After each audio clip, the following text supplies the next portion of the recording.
News దేశంలో వినియోగానికి ఊపిరిచ్చి ఆర్థిక వ్యవస్థలో డిమాండ్ను కల్పించడం తద్వారా ఉపాధి అవకాశాలను పెంచడం లక్ష్యంగా ఈసారి కేంద్ర బడ్జెట్ ఉండవచ్చు అని అంచనాలు వెలువడుతున్నాయి.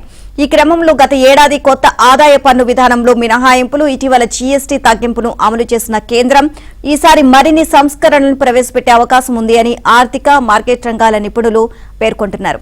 ఆర్థిక వ్యవస్థలోకి నిధులను పంపు చేయడం కోసం రహదారులు, అలాగే రైల్వే, పట్టణ రవాణా, పారిశ్రామిక కారిడార్లు, ఇతర మౌలిక సదుపాయాల కోసం కేంద్రం భారీగా వెచ్చించవచ్చు అని అంటున్నారు. భారత్పై అమెరికా 50% సుంకాలు విధించిన తరువాత ప్రవేశపెడుతున్న తొలి బడ్జెట్ కావడంతో సుంకాలతో నష్టపోతున్న రంగాలను ఆదుకోవడానికి చర్యలు ప్రకటించవచ్చు అని అంచనా వేస్తున్నారు. ఉదయం 11 గంటలకు కేంద్ర ఆర్థిక మంత్రి నిర్మలా సీతారామన్ 2026-27 బడ్జెట్ను ప్రవేశపెట్టనున్నారు.